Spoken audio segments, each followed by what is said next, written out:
Bonsoir. Tous en cœur. Bonsoir. Bienvenue à la première conférence régionale en Normandie. Avec la Manche, l'Eure, le Calvados, la Seine-Maritime, l'Eure. On a aussi des gens de Mantes, du centre. C'est très bien, ça rapproche du monde, ça ramène du monde. Je vais vous expliquer un peu comment ça va fonctionner.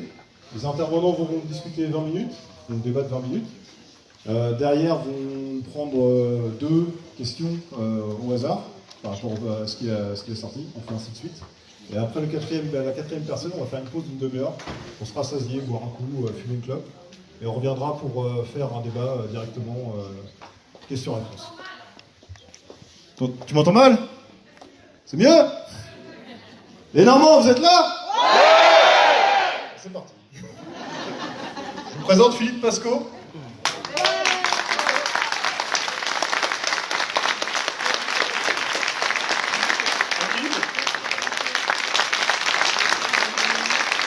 Jérôme, on remet.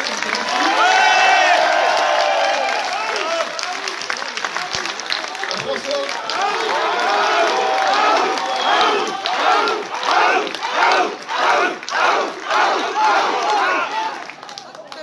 Merci.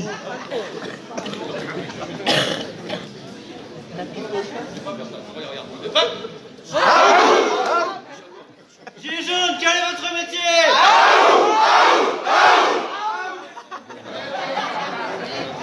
Petit joueur. Bon. Et il joue à domicile en même temps. Gilets jaunes, quel est votre métier?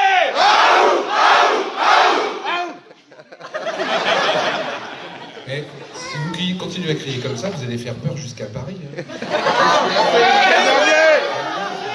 C'est l'objectif. Écoutez, moi je suis toujours étonné parce qu'il paraît-il, que les gilets jaunes ça n'existe plus. Que c'est devenu une minorité de minorités. Qu'il faut absolument écraser. Qu'ils font des choses inadmissibles. Et moi, plus je circule à travers toute la France, plus je fais de conférences, et j'en fais en moyenne 2 voire 3 par semaine, parce que c'est la seule façon d'aller voir les gens, je m'aperçois que vous êtes de plus en plus nombreux, que vous êtes de plus en plus motivés, que vous êtes de plus en plus pacifiques, malgré les dires, et je voudrais bien savoir, malheureusement, et là je vais devenir plus grave, jusqu'à quand on va être obligé de sortir? Jusqu'à quand on va être obligé de supporter cette non-démocratie de plus en plus prégnante? Ces gens qui sont là pour, soi-disant, nous représenter, qui nous mentent de plus en plus éhontément. Ces gens qui, pendant qu'on est dans la rue, votent des lois pour mieux nous niquer. C'est vrai. À 6h du matin. Des lois qui vont obérer notre vie pour les 20 ans à venir, et ils votent ça à 7% de l'ensemble des députés. Des gens qu'on paye avec notre argent, qui sont en train de casser le code du travail, casser la sécurité sociale, casser les retraites, casser le fait que demain c'est pas après-demain. Demain, on va être obligé de bosser 47 annuités pour toucher 984 €. Est-ce qu'on vit aujourd'hui avec 984 €? Non. Comment on peut faire? Eh bien, ces gens-là nous expliquent qu'on peut. Mais eux, ils peuvent. Ils sont tous à 10 000 €. Parce qu'en plus, c'est ça le problème aujourd'hui. C'est que les gens qui nous disent ce qu'il faut qu'on fasse sont des gens qui ne savent même pas comment on vit. Même pas. C'est des gens qui ont des notions de la démocratie en disant « nous sommes en démocratie ». Ah oui, c'est vachement démocratique ce que vous faites. Aujourd'hui, je vous signale qu'en France, on peut arrêter quelqu'un même s'il n'a rien fait. C'est ça la démocratie? Aujourd'hui, il y a des gens qui sont élus avec moins de 1 électeur sur 10. Le remplaçant de M. Valls, il a été élu avec 0,9 électeurs sur 10. Est-ce que c'est ça la démocratie? Et on vient nous expliquer, ben si les enfants, c'est ça la démocratie. Il va plus y avoir d'hôpitaux demain, mais c'est pas grave. C'est ça la démocratie. Le code du travail est complètement bousillé, mais c'est pas grave. Nous sommes en démocratie. La sécurité sociale ne va plus exister. Mais c'est pas grave. Nous sommes en démocratie. Mais de qui se moque-t-on? Comment? Moi, je regarde tous les jours, je dis comment ces gens peuvent ne pas se rendre compte? Comment ces gens-là peuvent mentir éhontément comme ils le font? Aujourd'hui, moi, je connais des gens qui travaillent et qui dorment dans leur voiture. Qui dorment dans leur voiture. J'ai rencontré une femme l'autre fois, elle mettait 5 € d'essence. 5 €. Parce qu'elle ne pouvait pas mettre plus. Est-ce que c'est ça la société qu'on veut pour demain? Eh bien ça, c'est la société qu'ils sont en train de nous proposer. En gros, et excusez-moi d'être trivial, ils sont en train de nous Ah, c'est pas moi qui l'ai dit, c'est vous. Hein. Et en plus, ce qui est encore plus grave, c'est que c'est à sec qu'on doit leur dire merci. Avant, les politiques faisaient pareil. Mais au moins, il y avait de la vaseline. Maintenant, il n'y a même plus de vaseline. Et ils croient tous vraiment qu'on va se laisser faire. Ils croient tous vraiment qu'on va rien dire. Parce qu'aujourd'hui, le peuple français, les gens, ils savent lire. Aujourd'hui, on sait décoder leurs mensonges. Et je vous le dis vraiment, si demain on ne gagne pas le combat d'aujourd'hui, demain la société qu'on va nous proposer est une société qui va être dramatique, où il y aura quelques personnes qui vont décider et l'ensemble des autres qui vont subir, nous. Et on va juste nous laisser survivre. Et ne croyez pas qu'on va obtenir les choses simplement. Parce que ces gens-là vont rien lâcher. Ces gens-là ne veulent rien lâcher. Ces gens-là laissent venir, comme samedi dernier, 1500 personnes en train de l'étranger, puisqu'il y en a qui sont venus de l'étranger, tous habillés en noir, avec des bêtes de baseball dans la main, et on les a laissés descendre du train, et on les a laissés rentrer sur les Champs-Élysées. Et comme par hasard, on ne s'est pas servi des LBD. Putain, le jour où il y a le plus de casse, on s'en sert pas. Mais ils nous prennent vraiment pour des bœufs. Comment ces gens-là peuvent essayer de nous manipuler à ce point-là? On les connaît tous, les casseurs. Ils sont infiltrés, ils connaissent leur adresse IP, ils savent décrypter leurs messages. Ils savaient depuis 5 jours qu'ils étaient en train de se réunir pour venir. Ils savaient l'heure du train qu'ils allaient prendre quand ils venaient d'Allemagne. Parce qu'il y en a qui sont venus d'Allemagne. Ils ne les ont pas arrêtés. C'est marrant, les arrêts, c'est juste pour les gilets jaunes. Les gardes à vue, c'est juste pour les gilets jaunes. Mais comment ils peuvent mentir à ce point-là? Et le plus grave, c'est que je ne sais pas où ils vont s'arrêter. Parce que quelque part, ils usent. La politique de tension, de répression qui est mise en place commence à faire ses effets. Il faut quelque part que vous ayez voir vos voisins, que chacun parle autour de soi. On ne peut pas perdre ce combat. Si on perd ce combat, demain, la société française, ça sera une société de moutons, de zombies, de gens qui auront juste de quoi survivre, de quoi payer leurs impôts. Peut-être, de temps en temps, d'aller au cinéma avec ses gosses. Parce qu'aujourd'hui, c'est ça. Hein. Les loisirs, il n'y en a plus. Hein. Le frigidaire, on regarde. Ces gens-là ne s'en rendent même pas compte. Comment ces gens... Et en plus, pourquoi on s'est battu depuis le 17 novembre? On s'est battu pour le frigo. Putain, il vient d'avoir une augmentation de 6 à 8%. Sur les produits de première nécessité. Et ça va servir aux agriculteurs. Qu'on m'explique en quoi le Ricard sert aux agriculteurs. On s'est battu pour l'essence. Ce matin, je vais à la pompe essence. 1,63 €. Plus cher qu'avant le 17 novembre. On s'est battu pour les autoroutes viennent d'augmenter. Mais de qui se moque-t-on? Pourquoi ces gens-là n'écoutent pas? On ne demande pas grand-chose. Un peu plus de démocratie, un peu plus de justice sociale, un peu plus d'écoute. Est-ce que c'est dur à comprendre? Est-ce que c'est dur à entendre? Et pendant que le peuple est en train de souffrir, pendant que le peuple est en train d'être martyrisé, le mec il part au ski. Mais quelle arrogance! Jamais, et moi qui commence à avoir un certain âge, même si les élus d'avant n'étaient pas forcément clairs, jamais j'ai vu des élus aussi méprisants envers le peuple. Jamais. Jamais. Il y a un moment donné, il va qu'on se rebelle. Et si on ne peut pas se rebeller, il va qu'on le transforme. Moi, je le dis et je l'affirme. Il faut qu'on donne des leçons à ces gens-là. Et une des meilleures leçons qu'on peut lui donner, Et écoutez-moi, au mois de mai, allez dans les urnes. Votez tout ce que vous voulez, mais pas Macron. Il faut que ces gens-là fassent un minimum de score, qu'ils comprennent.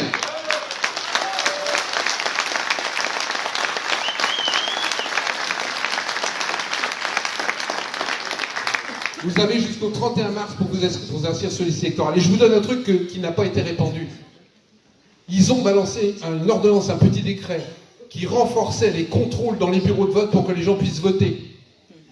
On a lancé à quelques-uns le buzz et ils ont retiré. Normalement, si vous aviez un permis de conduire à 3 volets, vous ne pouviez pas voter. Si votre carte d'identité n'était pas à jour, vous ne pouviez pas voter. Tous les anciens dans les petits villages qui n'ont pas fait changer leur carte d'identité, tous les anciens qui avaient un permis de conduire à 3 volets, avec le décret qu'ils ont passé il y a 2 mois, ils ne pouvaient pas voter. Monsieur Macron est en train de favoriser l'abstention. Luttons contre cette connerie. Allons voter. Plus vous voterez, plus il fera un petit pourcentage. Je ne donne aucune consigne de vote. Aucune. Une seule. Tout sauf Macron. Et parlez-en autour de vous. C'est la seule façon qu'on ait quelque part aujourd'hui de marquer des points. Parce qu'il ne faut pas se faire d'illusions. Les semaines dans la rue, si on continue comme ça, il y en aura encore d'autres, plein d'autres. Parce qu'ils ne céderont pas. Il faut aussi qu'on soit capable d'inventer d'autres méthodes de combat. D'autres méthodes de combat. Les prendre par où ils ne nous attendent pas. Je l'ai dit et je le redis. Et surtout ce que je dis, ne le faites pas. Il y a des endroits, il y a des entreprises qui ne payent pas d'impôts. On a parfaitement le droit d'aller à 40, 50, 60 dans un estaminet pour boire un café à 40. C'est clair. On a le droit, c'est légal. On va toucher l'économie. On va toucher des entreprises qui ne payent pas d'impôts. On a parfaitement le droit dans le boulot, pas forcément de faire grève. Parce que faire grève, ça coûte de l'argent. Et aujourd'hui, les gens n'ont plus d'argent. Mais il y a un truc qui s'appelle la grève du zèle. Parce que maintenant, il faut aussi qu'on passe dans les entreprises. Je fais mon travail, mais je le fais lentement. Eh bien, je peux vous assurer que ce genre de petit truc, c'est pas punissable. Travaillons sur d'autres méthodes de combat. Il y a les samedis, mais il n'y a pas que les samedis. Il y a plein de choses qu'on peut faire. Je le dis aussi, aujourd'hui, servons-nous des instruments, il y a des trucs qui s'appellent Internet. Si vous vous organisez dans un coin et que vous envoyez 50 000 SMS, 50 000 messages sur une boîte, vous la faites exploser. Et pas de bol, c'est le ministère des Impôts. Ah merde, ça m'arrange. On peut le faire. Ce genre de choses, ils s'y attendent pas. Mais les manifs, à mon avis, même s'il faut les continuer, je le disais tout à l'heure en revenant, on ne pourra jamais prouver que c'est des casseurs. On ne pourra jamais prouver qu'ils les ont laissés descendre du train. On ne pourra jamais prouver qu'ils ont favorisé la casse. On ne pourra jamais prouver qu'ils mettent des gilets jaunes, habillés en gilets jaunes, pour foutre le bordel. Donc il faut le faire, parce qu'il faut montrer qu'on soit là. Mais maintenant, c'est vachement marrant, parce que depuis ce matin, en plus, il y a un truc vachement drôle que vous avez tous vu, non? On n'a plus le droit de manifester maintenant dans les quartiers riches. Ouais. Donc ils sont pas cons, les mecs. Hein. Ils nous disent, vous continuez à manifester, mais dans les quartiers pauvres. Mais ils nous prennent vraiment pour des cons. Hein. Reste entre vous, les gueux. Oui, c'est ça, restez entre vous, les gueux. Non mais, comment on peut ne pas se rendre compte de ce genre de conneries? C'est une folie. Maintenant, je vous le dis, sur les Champs-Élysées, il y a plein de magasins qu'on peut investir sans un gilet. On n'est pas obligé d'avoir un gilet quand on rentre dans un magasin. On peut être 50 dans un, comment ça s'appelle, un Starbucks, hein? Il va être full par ton Starbucks parce que ça commence à prendre. Et je vous jure, à 50, vous êtes des gens honnêtes, vous vous cotisez pour acheter un café. Parce que vous êtes pauvres. Je peux vous assurer que si on fait ça régulièrement, et que quand on sort, on dit merci pour le café, on revient la semaine prochaine. Mais qui boit le café? Après, vous pouvez vous le partager. Je le redis aussi, parce que ça commence à se répandre. J'adore mon histoire de sardines. Vous êtes au courant de mon histoire de sardines? Ah, je vous la donne alors. Mais surtout, ne le faites pas. Non, je dis ça parce que comme mon fils, je veux être en garde à vue demain matin. Donc il y a un truc vachement simple, vous allez dans un local, un marchand local, et vous achetez des sardines. fraîches. D'accord? Et vous les gardez pendant 15 jours sur votre balcon. Écoutez-moi, écoutez-moi. Vous en mettez quelques-unes dans un sac plastique et vous vous rendez dans un centre des impôts, dans une préfecture, voilà, à 10 ou 15. Et puis je sais pas pourquoi, vous oubliez votre sardine dans les chiottes, derrière une canalisation, Derrière un radiateur. derrière un radiateur. Ça diffuse mieux. Et si jamais on vous gaule, vous avez le droit d'avoir toutes des flatulences. Hein. Eh bien, je peux vous assurer qu'une sardine qui a mariné pendant 15 jours et qui est planquée derrière un radiateur et que personne ne la trouve, à mon avis, ils vont fermer quelques endroits. Inventons des nouvelles méthodes de combat. Alors, si les sardines ne vous conviennent pas, il y a d'excellents tutos sur les boules puantes sur Internet. À cher gratos. Les carcasses, c'est mieux. Il y a 15 boules puantes dans un centre des impôts. Je ne vois pas où c'est illégal. Appartement, on ne vous faites pas gauler à l'acheter. Hein. Mais si on vous arrête, vous avez des flatulences. Montrez la boîte de haricots que vous avez mangé la veille. Non, mais ce que je veux vous expliquer, et je le fais volontairement sur politique, c'est que inventez des nouvelles méthodes de combat. Prenez-les par où ils ne nous attendent pas. Là, ils nous attendent tous les samedis. Ils savent où on va. Ils savent comment on fait. Il faut que nous autres, on n'a pas d'argent. Mais il y a un slogan qui existait il y a une vingtaine d'années, c'est si on n'a pas d'argent, on a de l'imagination. Donc faites travailler vos imaginations. Il y a plein de trucs à faire. Des trucs simples, qui peuvent se faire de chez soi. Ensemble. Chez un magasin ciblé. Il y a des types qui s'appellent Amazon. Moi, je suis foudrage après Amazon. Vous savez ce qu'ils ont fait, Amazon? Ils ont détruit des trucs. Il y a des mecs qui ont publié des trucs sur Facebook, ils ont été licenciés. Mais c'est quoi ce pays? Et moi, je ne suis pas spécialement contre Amazon, je suis contre les méthodes de travail d'Amazon. Je suis contre le fait qu'Amazon ne paye pas d'impôts et que c'est nous qui sommes obligés de payer à leur place. Parce qu'aujourd'hui, c'est ça qui se passe en France. Les salariés, nous, on paye des impôts et plus ils gagnent d'argent, moins ils en payent. Est-ce que c'est normal? Non. Eh bien, on ne va pas continuer à les laisser faire. Hein. Parce que le monsieur qui nous dit qu'il n'y a pas d'argent, il faut le prendre dans la poche des salariés, c'est pas vrai. 100 milliards de fraude fiscale par an. 100 milliards. Et encore, c'est le dessus de l'iceberg. La flat tax, 5 milliards. Le scandale du cum-cum, c'est 57 milliards par an de fraude fiscale. Et on vient m'expliquer, moi, qu'il n'y a pas d'argent, qu'il faut aller prendre chez les petits anciens, et que bientôt, la retraite va être par points. Et que le code du travail est cassé, et qu'ils ont plafonné les indemnités de licenciement au prud'homme. Même en cas de licenciement abusif, ça veut dire quoi, ça? Et les syndicats ont laissé faire. C'est-à-dire que, madame, tu veux pas coucher avec moi? C'est pas grave, d'accord. Mais je provisionne 20 000 € dans mon entreprise et l'année prochaine, je te vire. Toi, monsieur, tu défends un petit peu trop tes copains dans l'entreprise? J'aime pas ça.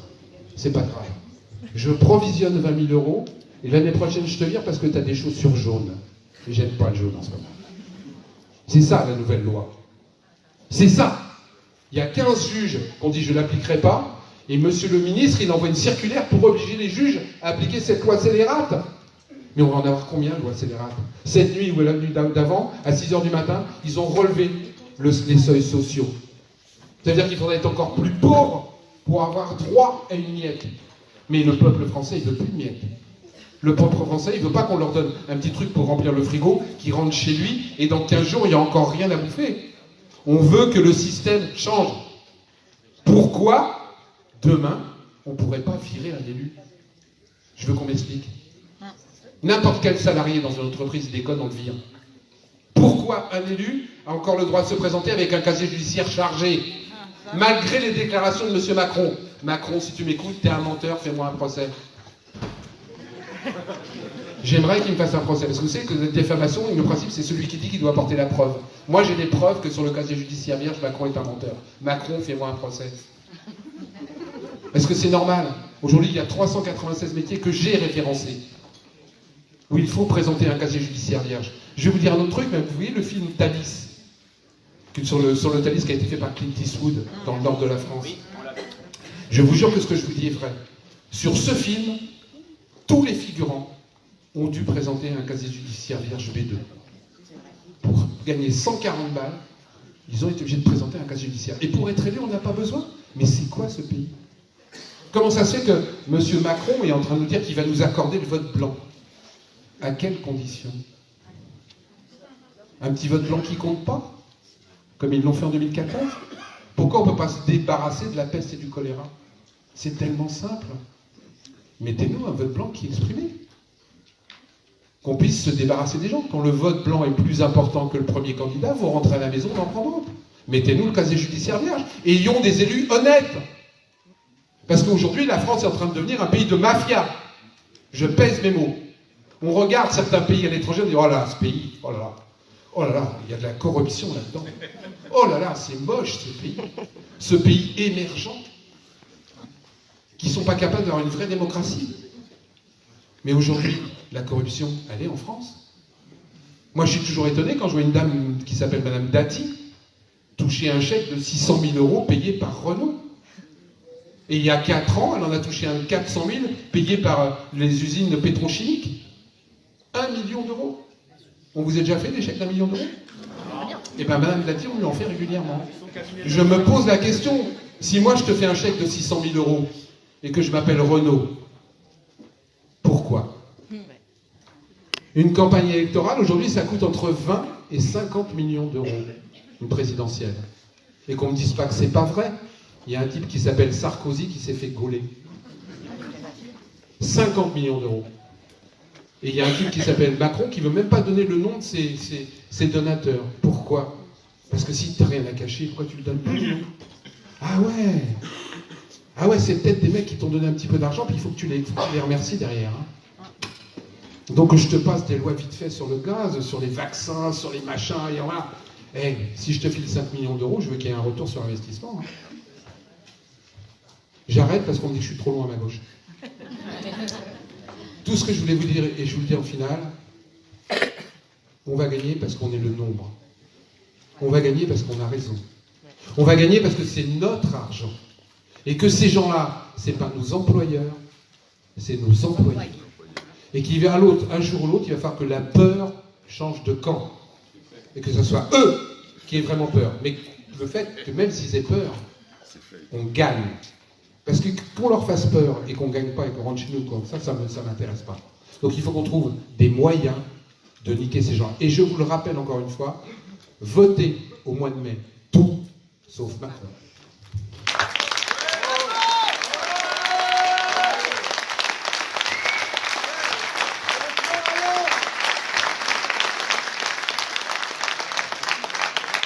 Philippe va choisir entre 2 personnes d'entre vous pour poser une question. Pas sur la vie, hein, sur ce qu'il vient de dire. Quelqu'un a des questions?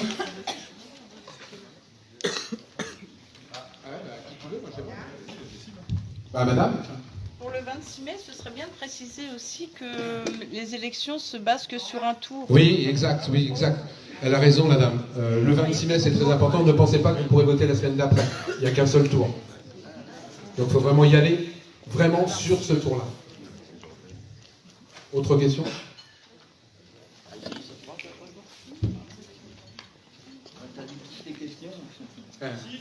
Et c'est pas une obligation, hein.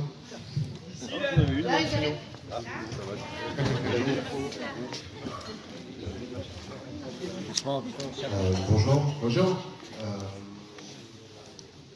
J'ai une question sur les moyens de lutte, parce que vous nous dites de manger des haricots pour péter, qui je pense est très bien, mais qui a déjà été fait dans les années 60 dans des conseils d'administration à Chicago par des groupes d'activistes américains, et ça n'a pas bien marché. Ouais, parce qu'ils n'ont pas pété assez fort. Sans doute, ouais. Et qu'en plus, vous dites qu'il faut trier le bon grain de livret, les Black Blocs, les Gilets jaunes, alors que bon, les Black Blocs, ils sont là, ils étaient là à Genève, ils étaient là à Gênes, ils étaient là à tous les sommets du G10 et du G20. Et donc, du coup, ils ont mené des luttes contre les mêmes choses que j'ai lu sur le papier tout à l'heure, depuis le début. Et vous dites pourquoi on les a pas arrêtés. Je comprends strictement pas pourquoi des gens qui sont avec nous, vous n'êtes même pas solidaire avec eux. Voilà, je trouve que c'est vraiment dégueulasse. Honnêtement, c'est dégueulasse que ces gens-là ils prennent des risques et ils sont de notre côté. Attends, c'est gentil.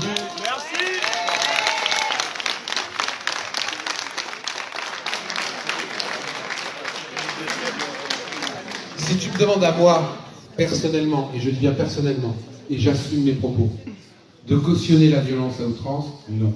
Si tu me demandes à moi d'arriver casqué, masqué, habillé en noir, marchant au pas, et casser tout sur mon passage, y compris des gilets jaunes parce que je l'ai vu, tu m'excuseras, je ne suis pas d'accord. Maintenant, chacun fait ce qu'il veut. Et moi, personnellement, je constate et je regarde ce qui se passe dans ce qui a ce genre de violence organisée, ça donne jamais rien à la finale. Ça donne des choses momentanément. Alors, momentanément, on lâche un petit peu de l'Est parce qu'il y a eu des violences. Momentanément, les gens ont peur. Mais à la finale, ça ne donne jamais rien. Le deuxième point, la violence à outrance, ça ne donne qu'une seule chose. Dans un premier temps, historiquement, sociologiquement parlant, les premières personnes qui sont tuées dans ce genre de démarche de violence, c'est les François Boulot, les Philippe Pasco, les Jérôme Rodriguez, les Hakim Love, les Alain Boucher, c'est les premiers qui sont tués. Donc excuse-moi, mais personnellement, d'abord, je ne trouve pas, moi, ça dégueulasse d'affirmer que je ne suis pas pour la violence. Je ne trouve pas ça dégueulasse d'affirmer que je ne suis pas pour des gens qui arrivent, encore une fois, je te le dis, masqués, tout en noir, marchant tous ensemble, bien organisés, uniquement pour casser. On peut tout casser. Demain, on se lève tous, on va dans n'importe quelle rue et on casse tout.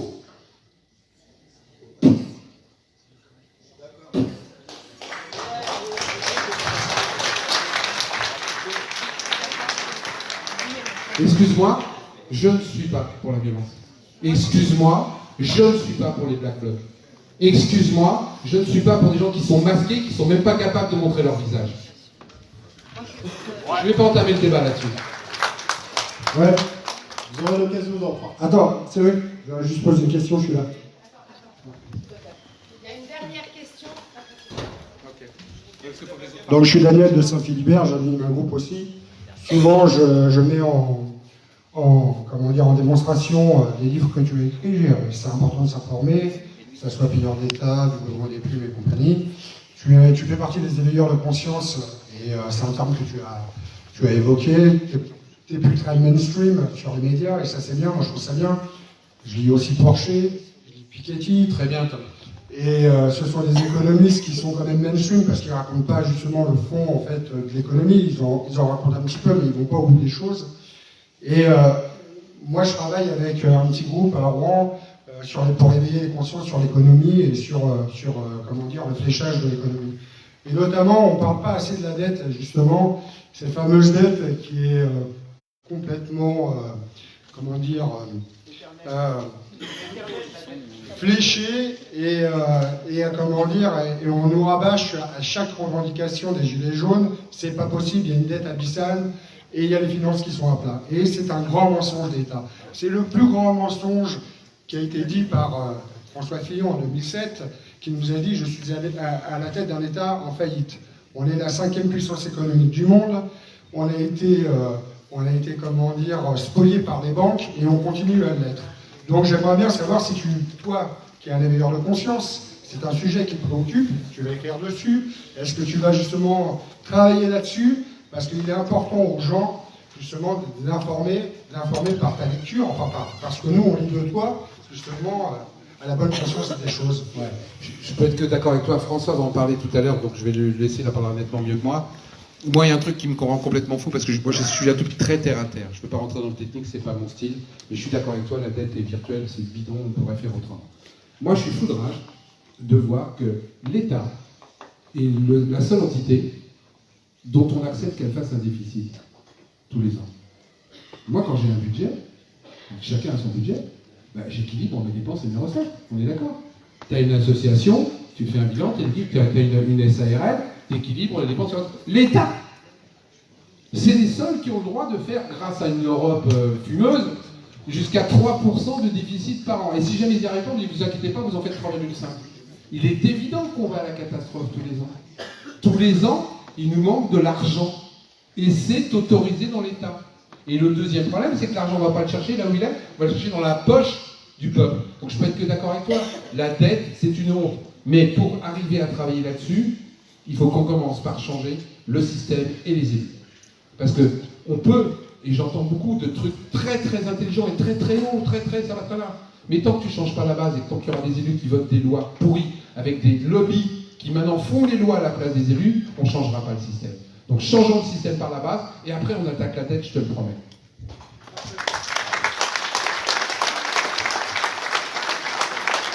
J'aimerais faire une aparté, vite fait.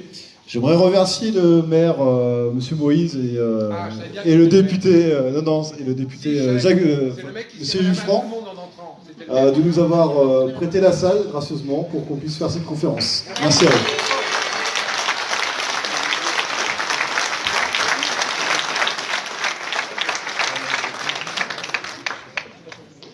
Attends, je vais passer derrière.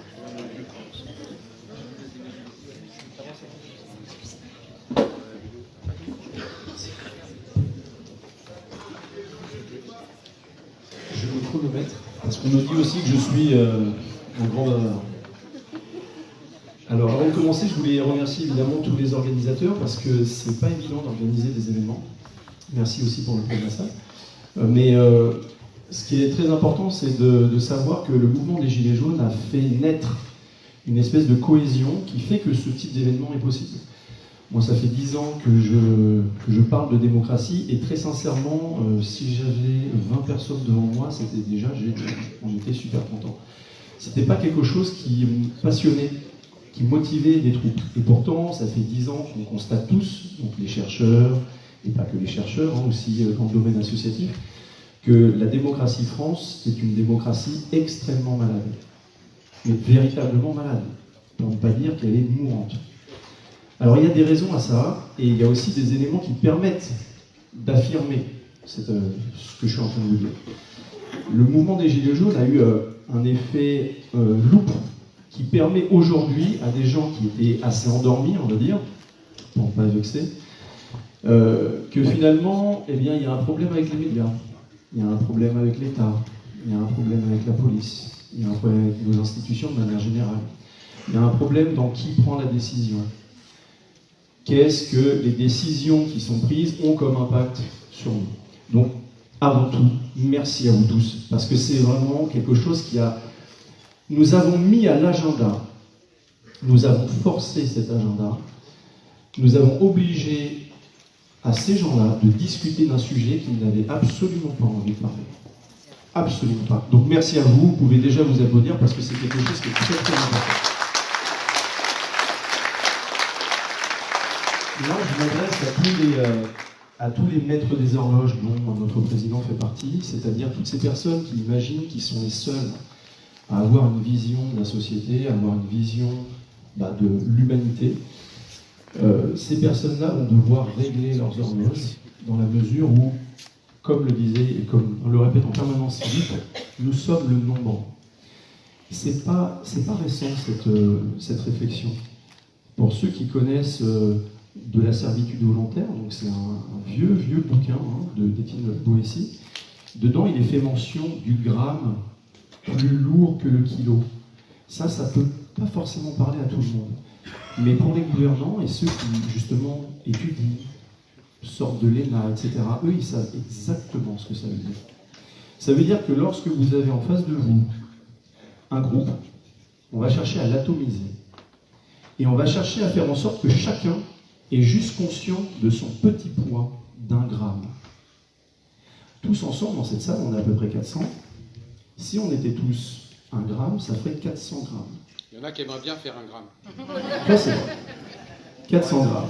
Mais celui qui dirige, lui, il va vous faire prendre conscience, il va vous donner cette impression qu'en fait, vous n'êtes rien. Et que lui-même, il ne pèse qu'1 gramme. C'est un être humain comme tout le monde. Il est plus lourd que vous tous réunis. Ça nous amène à la conception des systèmes politiques. Qui gouverne? En général, la réponse, c'est qui prend la décision. Celui qui gouverne, c'est celui qui prend la décision. Et ce que les Gilets jaunes ont mis à l'agenda, c'est de dire que justement, il y en a assez que ce soit juste 10, 15, 200, allez, admettons 2000 personnes qui prennent des décisions pour 67 millions d'individus. Alors évidemment, il y a eu des concepts Par le passé, des systèmes politiques ont été testés, la démocratie dans son ensemble, mais dès l'origine, nos pères fondateurs de cette démocratie étaient des anti-démocrates. Le mot démocratie était une insulte à l'époque de la Révolution française. Ça, il faut bien que vous l'ayez en tête. Et pourtant, tous ceux qui ont fait la Révolution française étaient animés justement par ce besoin d'unicité, le fait de pouvoir compter sur les uns les autres, et de faire en sorte que celui qui dirige doit entendre ce que la masse a à lui dire. Et bien, dès le début, en fait, ils ont tout fait pour que, justement, on trouve un système. Ils l'ont testé, hein, vous savez, tous les systèmes politiques évoluent. Il se crée, le système dans lequel nous sommes mourra. Si on regarde dans 500 ans, dans 1000 ans, il disparaîtra.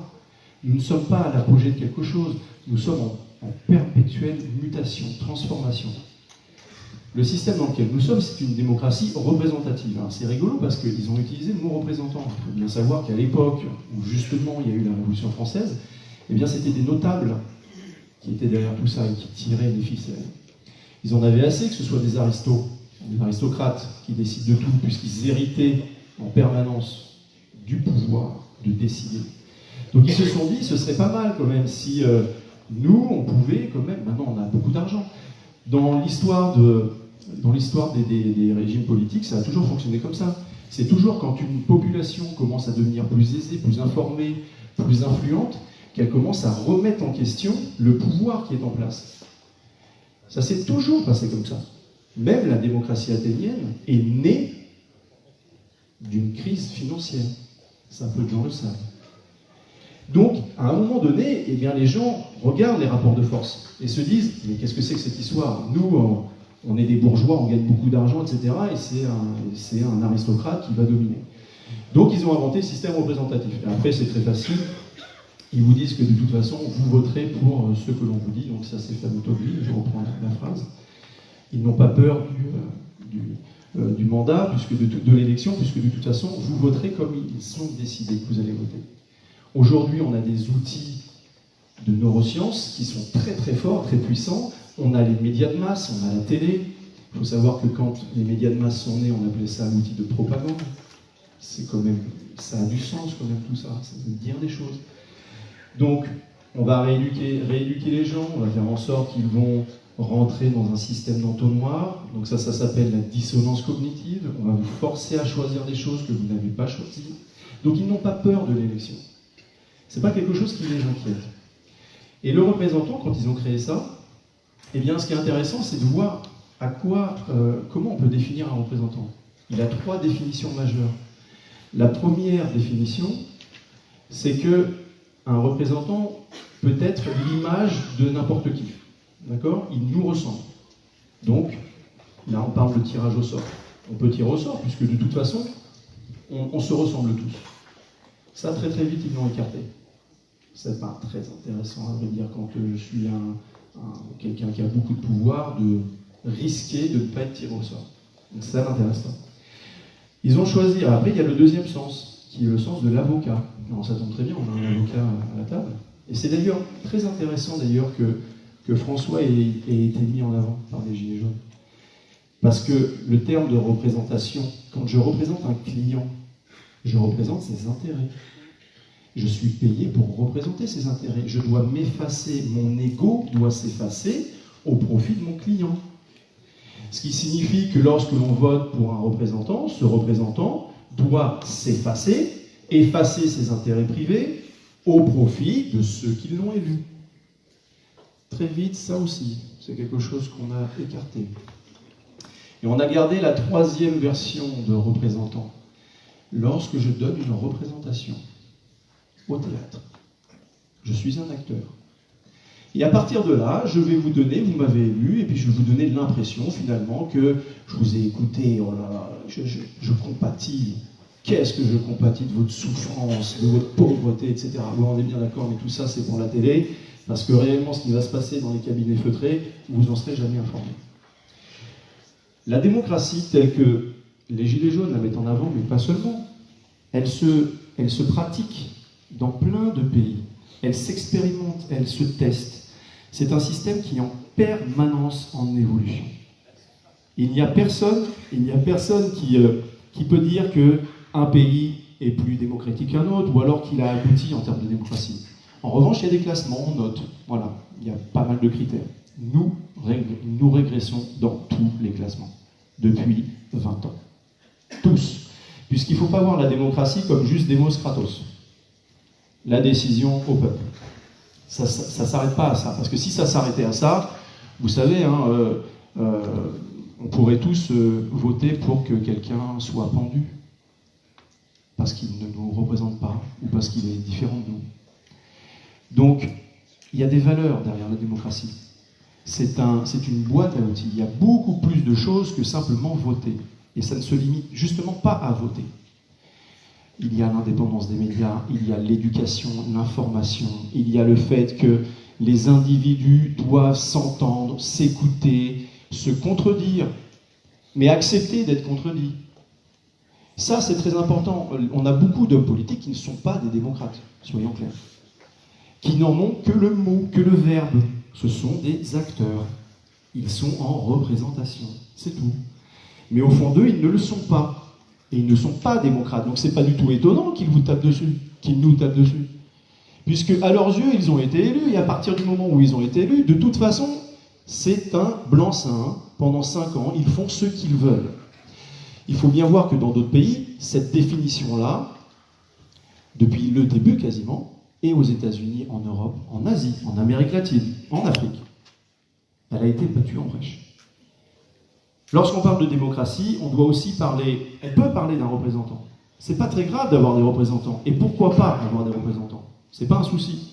En revanche, si ce représentant a le droit de vie ou de mort, comme un monarque, s'il peut faire tout l'inverse de ce qu'il vous a dit lors de sa campagne électorale, s'il peut avoir les mains liées, même en ayant tapé dans la caisse, même en ayant tué quelqu'un, là, il y a un problème. Mais on pourra avoir les mêmes problèmes avec les gens tirés au sort. Si je tire au sort des gens et que de toute façon je leur donne exactement le même pouvoir, ils pourraient être corrompus de la même manière, ils pourraient aussi dériver. Ça fait partie de l'être humain. Donc quand on pense à un système politique, il faut toujours penser à ce qui pourrait arriver de pire et jamais faire confiance à l'être humain. Parce que si vous faites confiance à l'être humain, vous arrivez à ce que nous vivons aujourd'hui. Donc les systèmes politiques sont amoraux. C'est pas immoral, c'est pas moral. Amoraux, c'est-à-dire on enlève la morale. Donc on va parler très sérieusement, on va mettre des cadres et on va dire, écoute, au bout de 2 mandats, tu dégages. C'est fini, t'es peut-être le meilleur du monde, t'es génial, t'es super, t'as apporté beaucoup de choses à la France, mais tu pars. C'est fini. Place aux autres. On aura peut-être un débile après, hein. Mais c'est pas très grave, parce que si on a un débile après, on va rajouter d'autres choses. La révocabilité. Donc si tu commences à faire des bêtises, si tu commences à taper dans la caisse, etc., eh bien, on va te sortir. Tout ce que je suis en train de vous dire se trouve dans le RIC. Ça s'appelle le RIC révocatoire. Il faut savoir que ça existe aux États-Unis depuis très longtemps, d'accord, depuis à peu près 80 ans. Ça s'appelle le recall. Il y a des États qui le font à mi-mandat, donc en fait ils font un statut du mandat de la personne, de l'élu, ils regardent et puis ils disent bon ok, qu'est-ce que tu as fait de bien, pas bien, est-ce que tu es en phase avec le programme pour lequel on t'a élu, est-ce que tu as tapé dans la caisse, etc. Et on peut te sortir. Il y a d'autres États aux États-Unis qui vont beaucoup plus loin. Ça commence dès le lendemain de l'élection. Ils peuvent sortir quelqu'un dès le lendemain de l'élection. Et bizarrement, l'expérience nous montre que les gens, alors qu'ils ont ce pouvoir, eh bien, ils ne l'utilisent pas énormément. Pourquoi? Parce qu'à partir du moment où l'élu sait qu'il y a un recall, qu'est-ce que vous pensez qu'il va faire? Est-ce qu'il a les mains liées, ou est-ce qu'il a les mains libres? Il a les mains liées. Il a les mains liées mentalement, bien entendu, puisqu'il peut faire ce pourquoi il a été élu. D'accord? Mais à partir du moment où il sait qu'il peut être mis en danger, qu'à la moindre défaillance, on ira regarder et on aura surtout les moyens de le révoquer, ça n'est plus du tout la même chose. Exactement. Il va faire ce qu'on appelle de l'autocensure, etc. Mais ça ne peut pas s'accompagner sans condition. Vous ne pouvez pas révoquer quelqu'un comme ça juste parce que vous ne l'aimez pas ou parce qu'il ne vous sert à rien. Donc on va aussi mettre des méthodes, des méthodologies. Donc ces pays ont aussi pensé à ça. Alors à tous ceux qui s'inquiètent pour le RIC révocatoire et tous les autres RIC, on va les rassurer. Le RIC existe de multiples formes dans plein de pays, dans 40 pays du monde. Et toutes ces questions, ils se les ont déjà posées. Ils y ont apporté des réponses. Et il n'y a pas qu'une seule réponse. Il y a plein de réponses en fonction des cultures, des traditions, des pays, etc. Nous trouverons nos réponses à nous. Et puis après, ça n'est pas figé dans le temps. Elles évoluent elles-mêmes, ces méthodes, ces règles. Parce qu'on s'est aperçu que finalement, on a trop fait confiance. Alors on va les durcir un petit peu. Ou alors on les a peut-être trop durcis, et puis finalement, il faut lâcher un peu de lest. Ça évolue, c'est tout. Or, à ce jour, à part sortir de la tête d'une centaine d'individus, qui sortent tous en plus quasiment du même milieu socio-culturel, quasiment tous avec les mêmes diplômes, quasiment tous avec le même modèle politique, comment voulez-vous qu'ils aient la grille de lecture nécessaire pour un mouvement comme celui-ci? Ils n'ont pas cette grille de lecture. Certains peuvent même être issus du peuple et avoir été élus. Mais on en parlait. Lorsque vous passez de 2 000 € à 6, 8, 10 000 €, C'est pas moi. tout le monde vous fait des courbettes. Vous avez la nourriture gratuite, vous avez le logement gratuit, vous avez vos déplacements gratuits.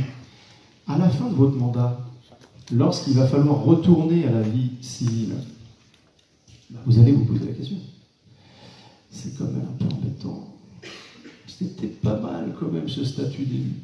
Donc le RIC à lui seul ne peut pas suffire. Il va falloir aussi aller revoir le statut d'élu. Il va falloir aussi aller rénover ce statut d'élu. Qu'est-ce que nous attendons d'un élu? Qu'est-ce qu'un mandat impératif?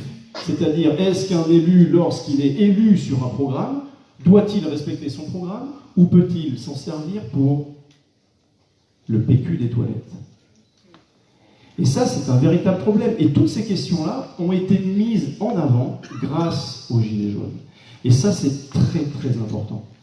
Parce que quand, depuis 10 ans, nous voyons, nous, malheureusement, une démocratie malade, défaillante, sombrer dans un autre régime, un régime beaucoup moins gracieux, le régime autoritaire, et vous l'expérimentez en ce moment, nous l'expérimentons tous en ce moment, demain, dans les institutions telles qu'elles sont faites, mais même pas seulement la Constitution, ne nous arrêtons pas à la Constitution, il y a beaucoup d'autres choses qui font qu'aujourd'hui, il n'y a plus de séparation des pouvoirs.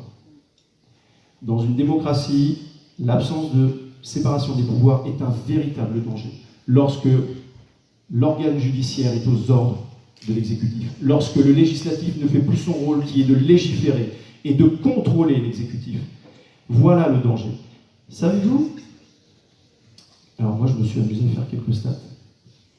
Savez-vous que le Parlement aujourd'hui, lorsqu'il légifère, eh bien, les propositions de loi qu'il fait aboutissent à hauteur de 15 à 20%.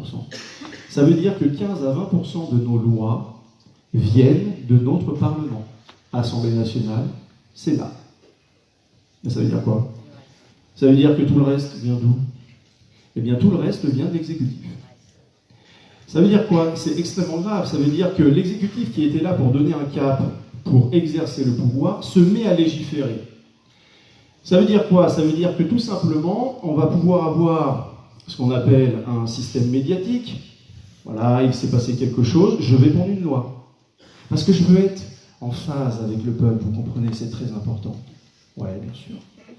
On est bien d'accord. Donc dans ces cas-là, ils se mettent à légiférer. Or, l'Assemblée nationale et le Parlement sont des organes de contre-pouvoir. C'est très important d'être un contre-pouvoir. C'est pour ça d'ailleurs qu'on est bicaméral. Parce que même au sens du législatif, il faut un contre-pouvoir. Pas une Assemblée nationale qui a les mains libres. Il lui faut son contre-pouvoir. Le Sénat. Donc on fonctionne toujours en binôme. Qui s'occupe des médias du quatrième pouvoir? Personne. Donc ils peuvent calomnier, ils peuvent mentir. Qui les contrôle? Qui les sanctionne? Ça tombe très bien puisque les gens du CSA sont nommés par l'exécutif. C'est étrange. Qui va s'occuper des marchés financiers? Le cinquième pouvoir. Qui va s'occuper du sixième pouvoir que pourrait devenir Internet? Donc on est bien d'accord que le RIC est très intéressant, très important, puisqu'il va vous permettre à tous de vous intéresser aux lois, de pouvoir proposer des lois, de pouvoir abroger des lois. Et dites-vous que dans des pays comme la Suisse, qui utilisent et qui adorent utiliser les formes de RIC, l'abrogation des lois, ils ne l'utilisent pas énormément. Mais c'est une arme de dissuasion massive. C'est l'arme nucléaire. Je ne vais pas l'utiliser. C'est comme le recall, c'est comme le RIC révocatoire. Je ne vais pas l'utiliser. Mais attention, si tu me forces à l'utiliser, je vais l'utiliser tout de suite.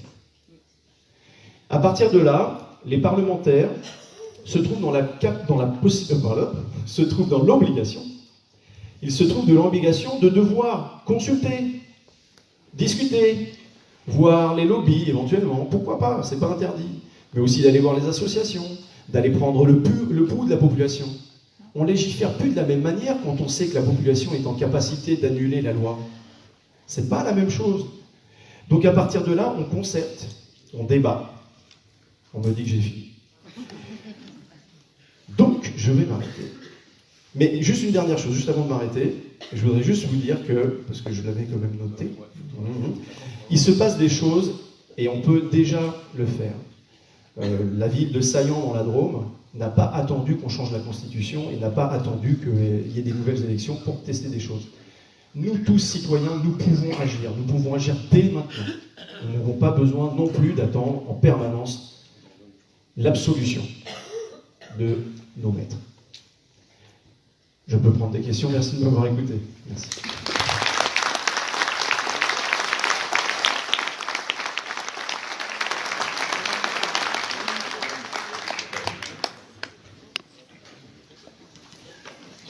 Oui, madame.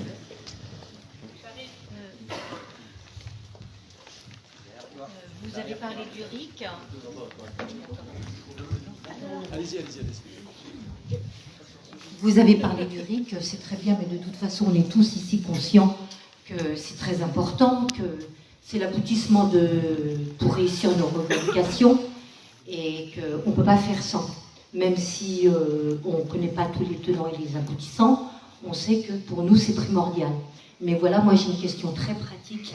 Je voudrais savoir où est-ce que vous en êtes avec lui, c'est-à-dire dans son élaboration, d'une part, et ensuite, à quel moment on pourra le mettre en place.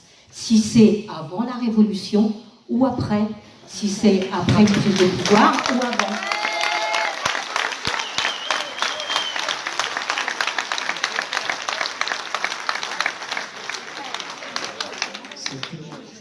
C'est une question pas seulement bonne, c'est la question fondamentale. C'est-à-dire, le RIC, on va pouvoir l'hurler et le brandir sur des pancartes, mais en revanche, ce qui est réellement déterminant, c'est tous les détails, c'est les modalités. Comment le RIC va avoir une forme réelle. Voilà. Moi, il pourrait sortir de ma tête, moi j'ai des idées sur le sujet, mais on est plutôt dans la concertation. Donc en ce moment, évidemment, il y a beaucoup de cercles de travail, peut-être un peu trop, mais en tous les cas, il faut qu'on travaille sérieusement sur les modalités, parce que c'est sur les détails qu'ils vont nous piéger. Ils pourraient nous donner un RIC, à partir de... Vous travaillez déjà ? Pardon ? Est-ce que vous y travaillez déjà Ah sur oui, ces modalités ? bien sûr. Est-ce qu'on peut compter ? Parce que nous, on n'a pas d'informations. On ne sait pas où est-ce que vous en êtes dans cette élaboration. Et pour nous, le RIC, c'est pas nous, madame. Le RIC, c'est pas nous, c'est l'ensemble de la population. Exactement. L'ensemble de la population. Alors, vous ne nous avez pas tous pris pour l'élaborer. Je pense que vous avez pris des représentants. Bien sûr. Mais on voudrait bien être informé afin de savoir où est-ce que vous en êtes. Oui, madame me demande en fait où nous en sommes. Est-ce qu'il y a des gens qui travaillent dessus ? Et est-ce qu'on peut les informer, enfin, où peuvent-ils trouver l'information et participer ? On est bien d'accord, vous voulez aussi participer. Il faut savoir qu'il y a des associations qui existent depuis plusieurs années. Le RIC n'est pas une lubie d'un géo-trouve-tout qui aurait fait ça sur un coin de table ou d'un utopiste. Le RIC existe, comme je vous le disais, dans plein de pays. Donc, bien entendu, il existe des choses. Vous pouvez trouver des éléments. Alors, article 3, qui est une association, travaille sur le sujet. Mais il y a plein d'autres associations qui sont en train de se créer, et surtout des assemblées, même de Gilets jaunes, qui sont en train de se créer. Alors, quand je vous disais, quand j'avais commencé par vous dire que la démocratie n'intéressait pas vraiment le grand monde, il y a quelques années, eh bien, c'est malheureusement ça. C'est-à-dire, lorsqu'à chaque fois nous crions, nous organisions des conférences et qu'il n'y avait personne dans la salle, d'une certaine manière, on s'interdisait de prendre des décisions à 10 ou à 15. Parce qu'on s'est dit, bah non, c'est pas démocratique, donc il faut qu'on soit un peu plus nombreux. Donc c'est pour ça que maintenant, on va organiser des assemblées, enfin, on en organise.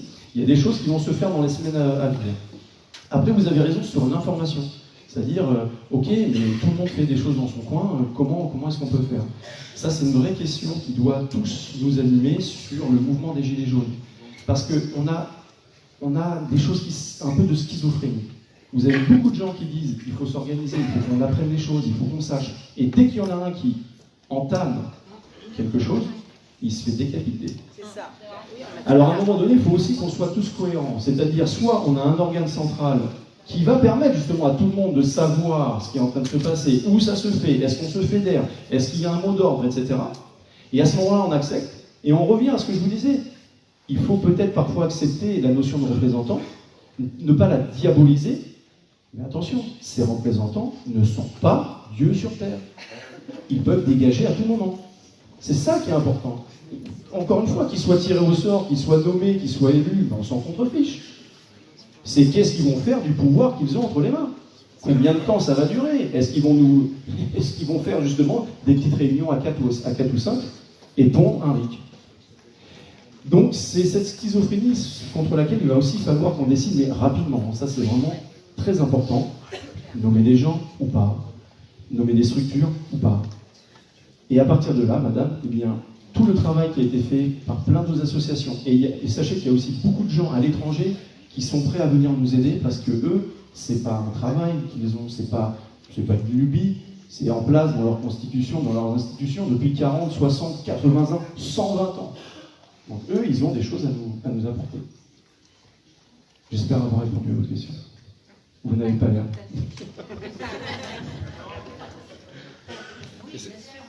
C'est pas... Gilles de Rambourg-Troude. Tout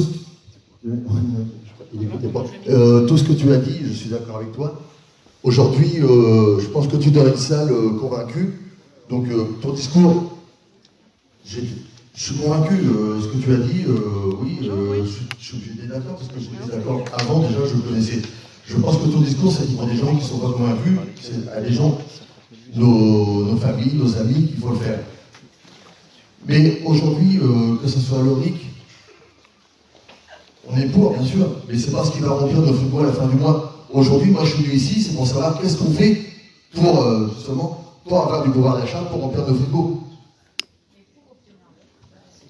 Et pour obtenir le RIC, voilà, oui, merci. Et pour obtenir le RIC, comment on fait? C'est pas en discutant qu'on va l'obtenir. Qu'est-ce qu'on fait? Alors, il y a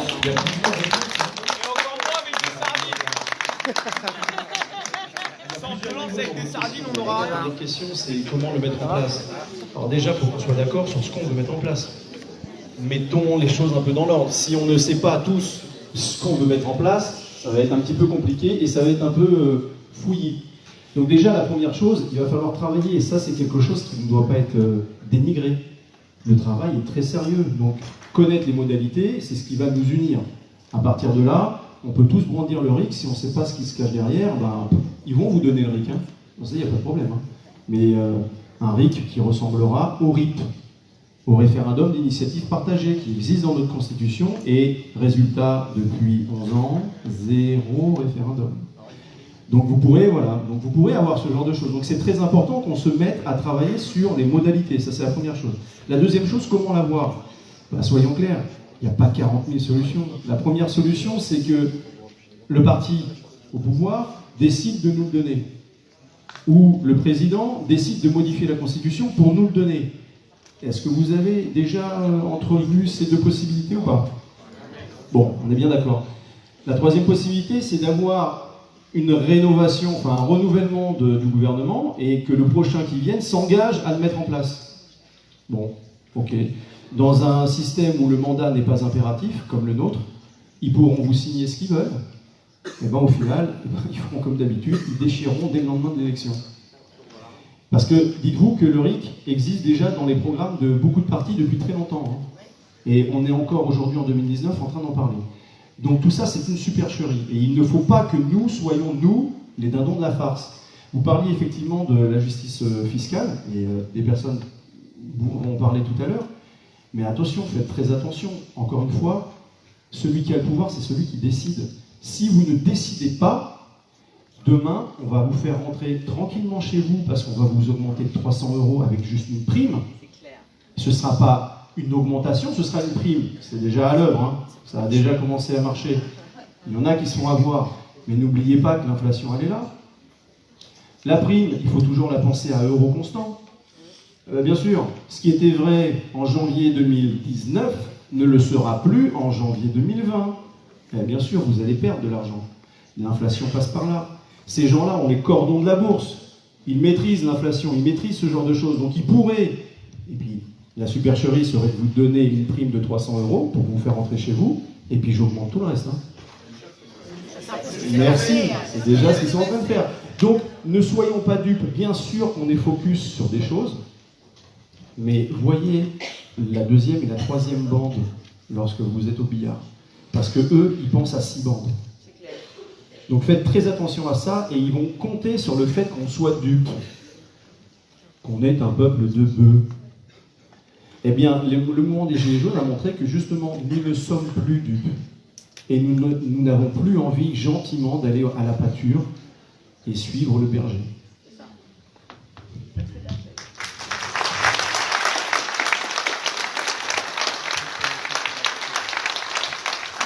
Juste par rapport à ce que vous avez dit, c'est que ne croyez pas que le RIC, ça peut se faire tout de suite, c'est pas vrai. C'est vrai qu'il faut continuer à se battre pour remplir le frigo, pour avoir des améliorations, pour le cadre de travail, pour un tas de choses. Mais ne le perdez pas de vue. Jamais. Parce que si on perd le RIC de vue, demain, on recommence. Demain, on continuera à crever la dalle. Donc c'est vrai, on n'aura pas tout de suite, madame, parce qu'il faut mais il faut qu'aujourd'hui, les gens en soient conscients. On veut remplir le frigo, on veut plus de salaire, on veut des meilleures conditions de travail, mais on veut aussi changer le système. Sinon, ça ne sert à rien. Mais c'est pas facile. Parce qu'on nous a habitués depuis 40 ans à nous filer des miettes.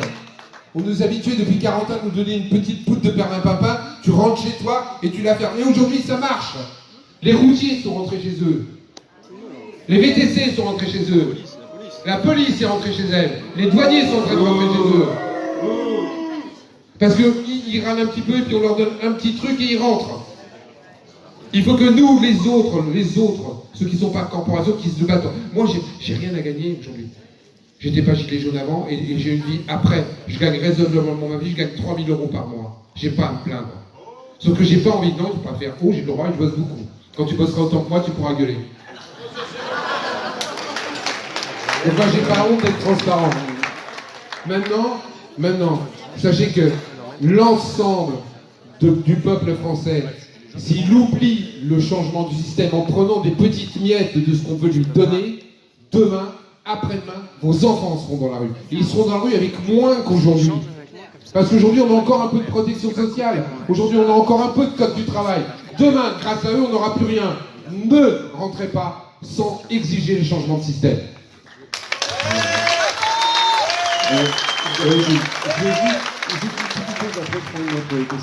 Juste pour aller justement dans le sens de Philippe, parce que justement, je connais aussi le combat de Philippe, on a beaucoup travaillé sur certaines choses ensemble, et il y a beaucoup de lois qui sont votées à 1h ou 2h du matin, et ils sont votés avec 5 ou 6 personnes, c'est pas grave, enfin ils s'en fichent puisqu'il n'y a pas de quorum dans les assemblées, donc si on parle, ils s'en fichent un petit peu. Et en plus, il n'y a pas de règlement sur les heures et les présences de vote. Et ce qu'il faut savoir, c'est que lorsque les médias se font l'écho de certaines lois médiatiques, il faut vraiment connaître le processus d'une loi. C'est très compliqué avec la navette parlementaire, etc. Tant qu'elle ne passe pas au journal officiel, il n'y a rien.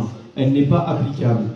Combien de lois nous avons vues qui passent à 1h du matin en version accélérée et qui vont contredire la loi de la semaine précédente qui, elle, a été mise en avant à la télé, etc. Donc faites très attention à ça. Si vous n'êtes pas en capacité, vous, de vous intéresser aux lois, ils passeront ce qu'ils veulent. Et ils continueront à jouer un acteur à venir pleurer et à vous dire oui, je vous ai compris, on va passer une loi qui va dans votre sens. Et ils font tout l'inverse dès la semaine d'après.